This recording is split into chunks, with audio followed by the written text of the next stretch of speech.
Good morning and happy Sunday. So I'm going to be brief. I'm off to an Eagle Scout induction ceremony. They always invite us old Eagle Scouts to come to these, and I'm always the oldest Eagle Scout there, if you can believe it. Yeah, that's right. When I told the last one, ceremony I went to, I told people when I became an Eagle Scout, and there were gasps of horror in the audience. So, but I show up anyway. So, just real briefly, because I'm running out of time and wasting it as usual.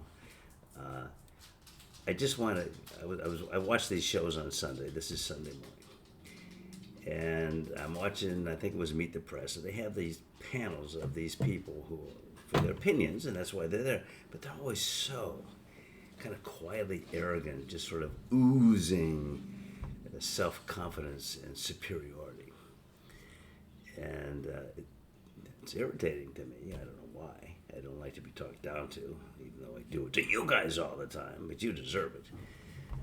So this panel's around there, and they're talking about the election and the upcoming election, and they all agreed with the following, which is, yeah, even though the economy is doing well by objective standards, the GDP, the stock market, the employment rates, the incomes, that people just don't sense it. The people still feel that the economy is just not working out for them.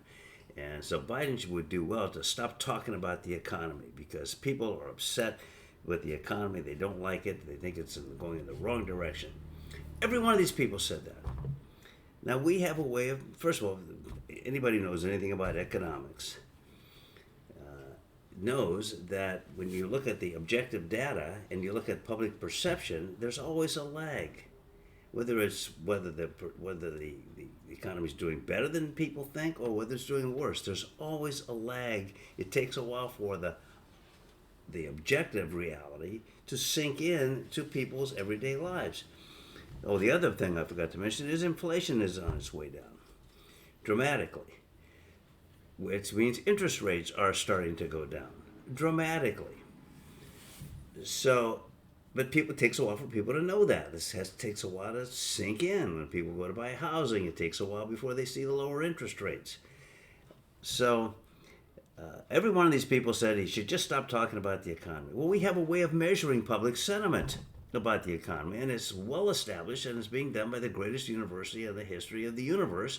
And of course, I'm referring to the National Football Champs, and I said I wouldn't talk about football, but I lied. I'm talking, of course, about the University of Michigan, whose greatest achievements were the World Championship of Football, as my getting a degree in physics, which, gotta be honest, they're still trying to take that one back. Well, I'm not giving it back, and I'm not giving them any more money either. So there. But it's still my university. So the University of Michigan has a consumer confidence survey that they do periodically, and it's accepted by everybody, except, of course, Ohio State grads. So I'm going to read the latest, and you can look this up on Google. This is the nice thing about the things I say. I get all my information from Google, so you can get it too. And I'm going to read this fast. According to a January 2024 University of Michigan survey, now incidentally, that January survey came out last week. So all these talking heads, these pious pronouncers of platitudinous nonsense, these people, they were doing this after this came out. So either they were ignoring it or they were just blissfully unaware of it, and it didn't fit into the universe of information that they get from whoever works for them. So, according to a January 2024 University of Michigan survey, and in parentheses it says Go Blue, consumer sentiment in the United States is 78.8. This is consumer sentiment now, you talking heads. The highest it has been since July 2021. This is a 9.1 point increase, the largest monthly advance since 2005. The survey also shows a 21.4% increase from the previous year. The survey's consumer views are supported by confidence that inflation has turned a corner and strengthening income expectations. So, There you have it, folks. That's the objective reality as to consumer sentiment. So, contrary to what all of these platitudinous, pointy-headed pig brains were saying, Biden should be talking about the economy.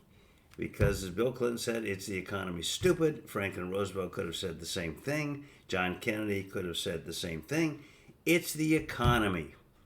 When your economy is doing well, Ronald Reagan, you're going to probably do well if you run for re-election. Remember Ronald Reagan with Reaganomics?